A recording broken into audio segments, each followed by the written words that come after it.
네. 우선 후보자의 자녀의 학폭논란에 관련해서 제가 묻겠습니다. 여기 계신 어떤 분도 학교 폭력을 옹호하거나 지지하는 분은 없을 겁니다. 저 역시도 무거운 마음으로 이 사안을 살펴봤고요. 또 학교 폭력이 발생하고 처리되는 과정에 대해서 이번 기회에 현장의 선생님들과 장학사님들을 모시고 별도로 비공개 간담회도 가졌습니다. 간담회에서 모두가 한 목소리로 말씀하셨던 것은요. 현행 학폭 제도가 전혀 교육적 해결을 견인하고 있지 않다는 점입니다. 무엇보다 선생님들이 강하게 지적하시는 부분은 당사자 간 화해나 사과, 성찰보다는 사실상 법정 소송전을 강제하고 있다는 것인데요. 그래서 결국 모두가 피해자가 되는 제도다라는 말씀이 있었습니다. 다행히 후보자 아드님의 사건은 소송전으로 가지 않고 끝난 것 같습니다. 알려진 바에 따르면 당사자 간 화해가 이루어졌고 또 당시 피해 학생이 선생님을 찾아가서 후보자 아들의 선처를 부탁하기도 했다고 하는데 맞죠? 맞습니다. 네. 최근에는 더 이상 자신을 피해자로 만들지 말아달라라고 공개적으로 호소문까지 냈습니다. 이 케이스는 오히려 교육 현장에서 지향하는 대로 교육적 해결로 마무리된 사례인 겁니다. 후보자께 여쭙겠습니다. 문제 제기를 한 쪽에서는 당시 학폭위가 열리지 않은 것이 특혜라고 합니다. 그렇습니까?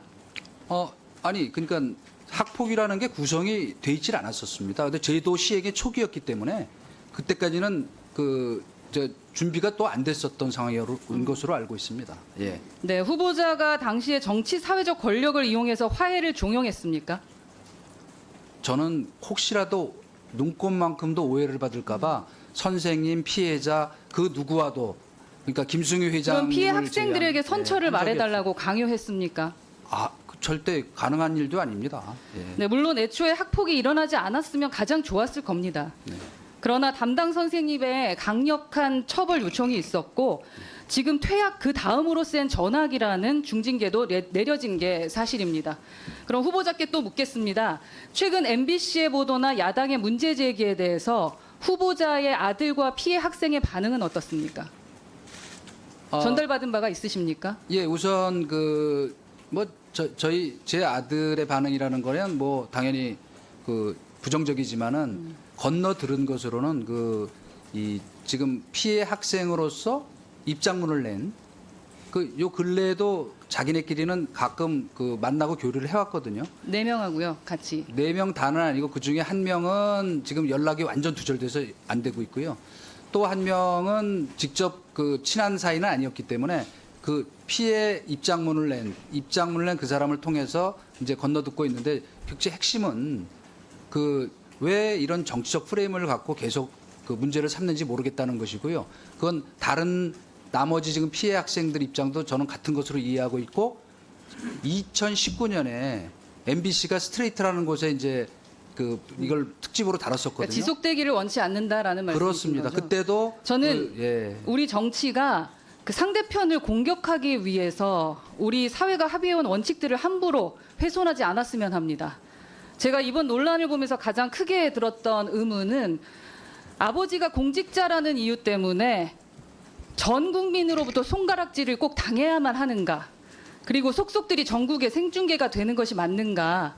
10년 전에 미성년 시기의 과오입니다. 동시에 피해 학생도 10년도 더 지난 일을 5천만 국민 앞에 실시간으로 공개하고 입장문을 써야 했습니다. 이게 우리 사회가 말하던 인권에 부합하는 겁니까? 정치적 이득을 위해서라면 주권자 몇 명의 인권 따위는 박살내도 된다라는 생각이신 건지 궁금합니다. 저는 우리가 이성을 찾았으면 좋겠습니다. 이건 우리 헌법이 명백히 금지하고 있는 연좌제입니다. 학폭이라는 국민들께서 대단히 예민한 이슈가 붙어 있다는 이유 때문에 공직자도 아닌 국민에 대한 집단 린치가 벌어지고 있는 거라고 생각합니다. 그것도 그동안 인권을 입버릇처럼 말하던 분들이 앞장서고 있습니다. 아울러 이 말씀도 꼭 드리고 싶습니다. 이제 우리가 좀 솔직해져야 되지 않겠습니까? 공직자들의 자녀 문제가 발생할 때마다 다짜고짜 부모가 죄인이다 이렇게 말하는 거 전형적인 전근대적이고 구태적인 발상이다라고 생각을 합니다.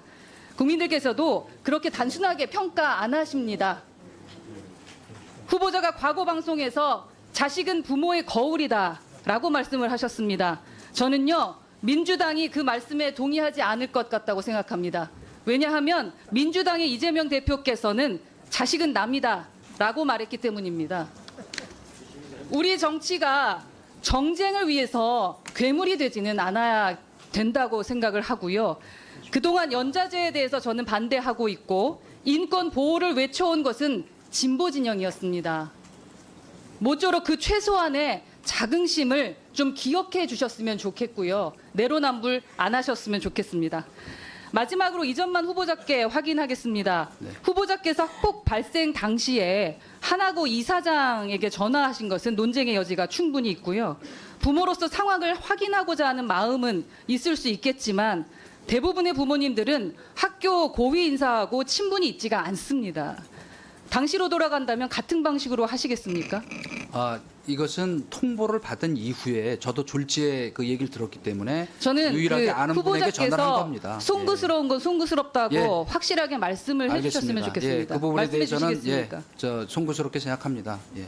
예, 부당한 문제 제기에 대해서는 또 소상하게 답변해 주시고 잘못한 건 잘못했다 말씀해 주시는 것이 국민들에게 훨씬 더 설득력이 있다라는 생각입니다. 예. 좀 더 길게 말씀해 주실 수 있겠습니까? 예, 어쨌건 그 문제로 오해가 빚어진 그 처신에 대해서 저 송구스럽게 생각합니다. 네.